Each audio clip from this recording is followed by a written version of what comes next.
Welcome to நம்ம சமையல். இன்னைக்கு பால் பாயசம் எப்படி பண்றதுன்னு நம்ம பார்க்கலாம்.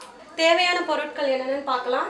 1/2 gallon whole milk, 1 can condensed milk, 1 cup பச்சரிசி ரா ரைஸ், 1 கப் சர்க்கரை, அப்புறம் 3 டீஸ்பூன்ஸ் கீ, 1/4 டீஸ்பூன் ஏலக்காய் பவுடர், ஒரு 10 முந்திரி பருப்பு, அப்புறம் ஒரு 4-5 திராட்சை.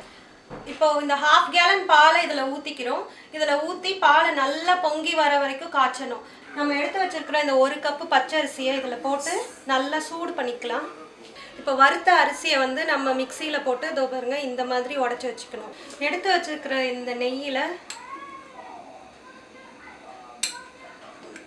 நம்ம வச்சிருக்கிற முந்திரி திராட்சை அது எல்லாத்தையும் வறுத்துக்கலாம். நம்ம முந்திரி வந்து கொஞ்சம் ப்ரௌன் கலர் வந்துருச்சு பார்த்தீங்களா.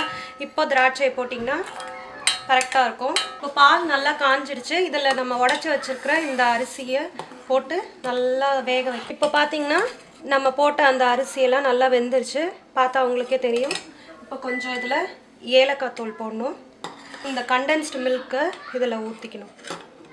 இதெல்லாம் வந்து வேணும்னா நீங்கள் உங்கள் டேஸ்ட்டுக்கு தகுந்த மாதிரி கம்மி பண்ணிக்கலாம் அளவை. இப்போ எடுத்து வச்சுருக்கிற இந்த சர்க்கரையில் சில பேர் வந்து கண்டென்ஸ்டு மில்க் மட்டுமே போதும், இந்த ஸ்வீட்டே போதும்னு நினைப்பாங்க. அப்படி இருந்தால் நீங்கள் சர்க்கரையை கூட நீங்கள் அவாய்ட் பண்ணிக்கலாம்.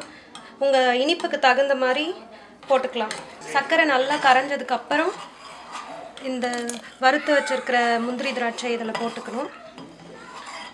அவ்வளோதான், நம்மளோட சுவையான பால் பாயசம் தயார். எங்கள் வீடியோஸ் உங்களுக்கு பிடிச்சிருந்தா மறக்காமல் லைக் பண்ணுங்கள், ஷேர் பண்ணுங்கள், கமெண்ட் பண்ணுங்கள், மறக்காமல் சப்ஸ்கிரைப் பண்ணுங்கள் நம்ம சமையல்.